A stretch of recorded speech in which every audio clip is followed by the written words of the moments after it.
first published in Selbstware in 1915. Before the law sits a gatekeeper. To this gatekeeper comes a man from the country who asks to gain entry into the law. But the gatekeeper says that he cannot grant him entry at the moment. The man thinks about it and then asks if he will be allowed to come in later on. "It is possible," says the gatekeeper, "but not now."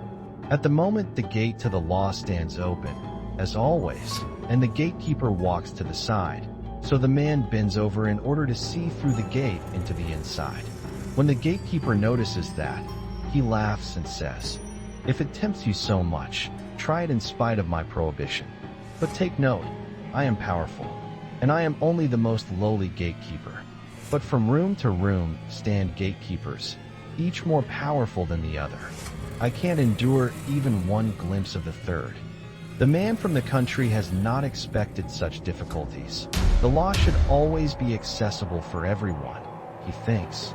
But as he now looks more closely at the gatekeeper in his fur coat, at his large pointed nose and his long, thin, black Tartar's beard, he decides that it would be better to wait until he gets permission to go inside. The gatekeeper gives him a stool and allows him to sit down at the side in front of the gate. There he sits for days and years. He makes many attempts to be let in, and he wears the gatekeeper out with his requests.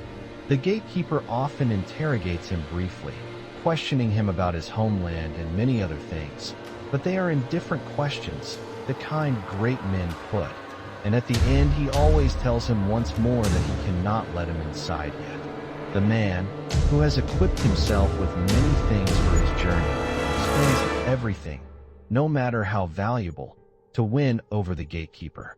The latter takes it all but, as he does so, says, "I am taking this only so that you do not think you have failed to do anything." During the many years the man observes the gatekeeper almost continuously. He forgets the other gatekeepers, and this one seems to him the only obstacle for entry into the law. He curses the unlucky circumstance, in the first years thoughtlessly and out loud. Later, as he grows old, he still mumbles to himself. He becomes childish, and since in the long years studying the gatekeeper, he has come to know the fleas in his fur collar, he even asks the fleas to help him persuade the gatekeeper. Finally, his eyesight grows weak, and he does not know whether things are really darker around him or whether his eyes are merely deceiving him. But he recognizes now in the darkness an illumination which breaks inextinguishably out of the gateway to the law. Now he no longer has much time to live. Before his death, he gathers in his head all his experiences of the entire time up into one question, which he has not yet put to the gatekeeper.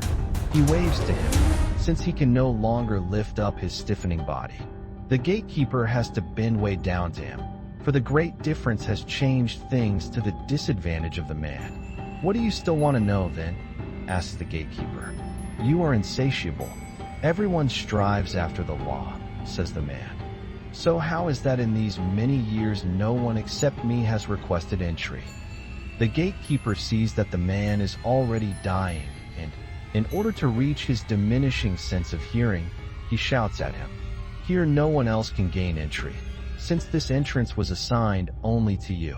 I'm going now to close it.